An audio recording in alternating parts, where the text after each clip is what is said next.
ಸ್ನೇಹಿತರೆ ನಮಸ್ಕಾರ. ನಮ್ಮ ವಾಹಿನಿಗೆ ಸ್ವಾಗತ. ಇವತ್ತು ನಿಮಗೆಲ್ಲ ಪರಿಚಯ ಮಾಡಿಕೊಳ್ಳಲು ಹೊರಟಿರುವ ಕ್ಷೇತ್ರವೇ ಶ್ರೀ ಕ್ಷೇತ್ರ ಹೊನ್ನವ ಮಂತ್ರಾಲಯ ಮಂದಿರ. ಪೂಜ್ಯಾಯ ರಾಘವೇಂದ್ರಾಯ ಸತ್ಯಧರ್ಮರತಾಯ ಚ ಭಜತಾಂ ಕಲ್ಪವೃಕ್ಷಾಯ ನಮತಾಂ ಕಾಮಧೇನವೇ ಅಂತ ಹೇಳಿದ್ರೆ ಸಾಕು, ರಾಯರ ಕರುಣೆ ನಮಗೆ ಸಿಗುತ್ತದೆ. ಅಂತಹ ಅತ್ಯಂತ ದಯಾಳು ನಮ್ಮ ಗುರುಗಳು ಶ್ರೀ ರಾಘವೇಂದ್ರ ಸ್ವಾಮಿಗಳ ಮಹಿಮೆ ಅಪಾರವಾದದ್ದು. ಲಕ್ಷಾಂತರ ಭಕ್ತ ಸಮೂಹವನ್ನು ಹೊಂದಿರುವ ಗುರುಗಳು ನಮ್ಮ ರಾಯರು. ಅನನ್ಯ ಭಕ್ತಿಯಿಂದ ಶ್ರೀ ರಾಘವೇಂದ್ರಾಯ ಅಂತ ಹೇಳಿಕೊಂಡರೆ ಸಾಕು, ಅವರ ಕೃಪೆ ನಮ್ಮ ಮೇಲಾಗುತ್ತೆ. ನಮ್ಮ ಪ್ರಾರ್ಥನೆಗೆ ಗುರು ರಾಯರ ಅನುಗ್ರಹ ಬಹು ಬೇಗನೆ ಸಿಗುತ್ತದೆ. ಈ ಹೊನ್ನವ ಮಂತ್ರಾಲಯ ಮಂದಿರ ಕ್ಷೇತ್ರದಲ್ಲಿ 9 ವಾರ ಬಂದು ಹರಕೆಯ ಕಾಯಿಗಳನ್ನು ಕಟ್ಟಿದರೆ ಸಾಕು, ನಿಮ್ಮ ಕೋರಿಕೆಗಳು ಅತಿ ಶೀಘ್ರವಾಗಿ ನೆರವೇರುತ್ತವೆ. ಅದಕ್ಕೆ ಸಾಕ್ಷಿ ಎಂಬಂತೆ ಈ ಕ್ಷೇತ್ರಕ್ಕೆ ಬರುತ್ತಿರುವ ಭಕ್ತರ ದಂಡು.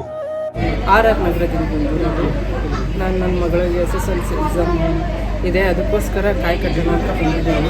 ತುಂಬ ಒಳ್ಳೆಯದಾಗುತ್ತೆ. ಕಾಯಿ ಕಟ್ಟಿದ್ರೆ ಸುತ್ತಬೇಕು ಮತ್ತು ತುಪ್ಪದ ದೀಪ ಹಚ್ಚಿದ್ರೆ ತುಂಬ ಒಳ್ಳೆಯದಾಗುತ್ತೆ ಅಂತ ಹೇಳಿದ್ದಾರೆ. ನಾವು ಎಲ್ಲ ಮಾಡಿದ್ದೀವಿ, ಒಳ್ಳೆಯದಾಗಿದೆ. ಇಲ್ಲಿ ಬಂದಮೇಲೆ ಫೀಲ್ ಹೆಂಗ?